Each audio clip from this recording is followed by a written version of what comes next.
Hi, Hello, you? how are you? Very well, thank you. So this is Kat.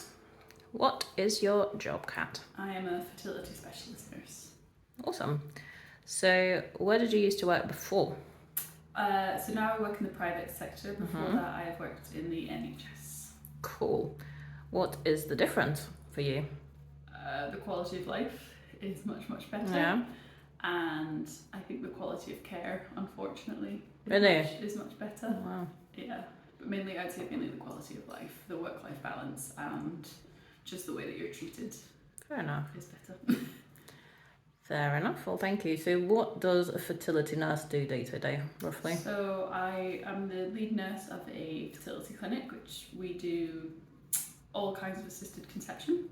So I schedule most of the patients in for their appointments.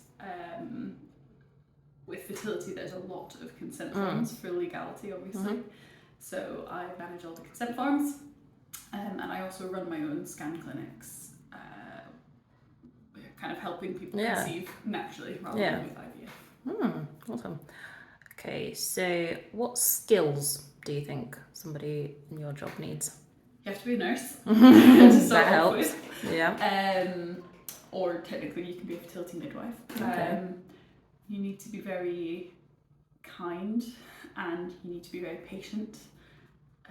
You need to have a very thick skin because it's a very emotive world, and patients will either, you're dealing with a lot of incredibly sad situations, but also when people are so sad they can lash out and they're looking for someone to be angry at, so you get quite a lot of verbal abuse.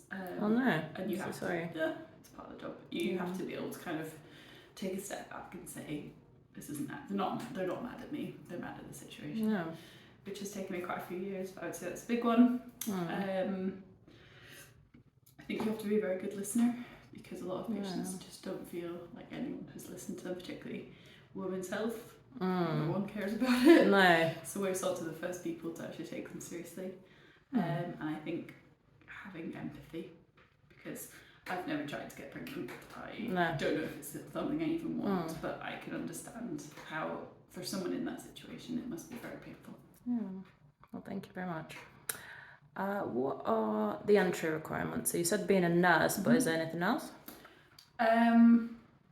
So when I worked in the NHS, I don't think there was a specific entry requirement, apart from being qualified as a nurse. But moving into the private sector, you had to have an additional degree. So I did a master's in women's health and reproductive medicine.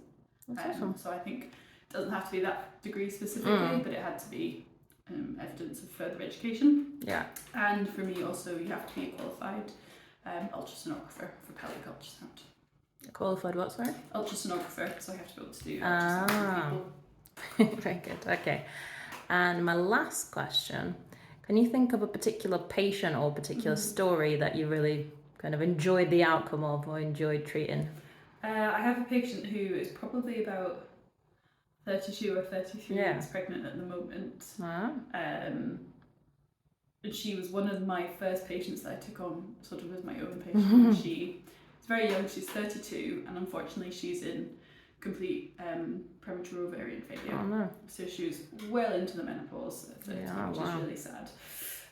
So she was looking at doing egg donation as her best treatment option because her ovarian reserve had been completely depleted.